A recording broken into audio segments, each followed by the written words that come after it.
Hey there, and welcome to our homeschooling journey. Today I'll be reviewing Studies Weekly Social Studies World History. For our 12-year-old 7th grade year, this is a curriculum we decided to use. I do want to begin by saying we are not affiliated with Studies Weekly in any way. I want to offer you my honest opinion to help you decide if it's worth investing in. Let's start with an overview of the curriculum. Studies Weekly designed this curriculum for middle school students, typically 7th grade. It covers social studies through the lens of world history, focusing on historical events, geography, government systems, cultural traditions, and global civilizations. The curriculum includes both print and digital components such as weekly newspapers, online articles, interactive games, and assessments. And it's around $45 per student and can be purchased online through the Studies Weekly website.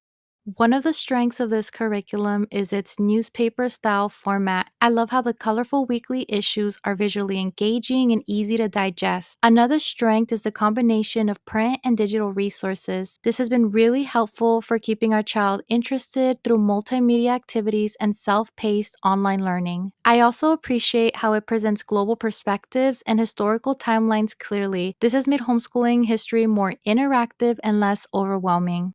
There are a few weaknesses to this curriculum. One of the weaknesses is that some topics feel a bit surface level. I found that we sometimes needed a supplement with books or documentaries to go in deeper. Another weakness is the occasional lack of context around sensitive historical topics. This was challenging because I had to pause and explain more than expected. Lastly, the assessments can feel a little bit repetitive or too focused on recall over critical thinking. This was a problem because it didn't always reflect what my little one learned from the material.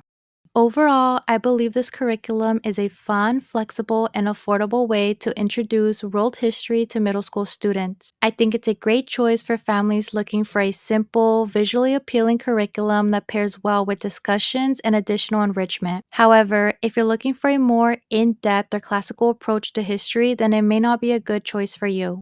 Thank you for watching my review of Studies Weekly Social Studies World History. If you have any questions or comments, please leave them below. And if you've used this curriculum before, I'd love to hear your thoughts as well. See you next time.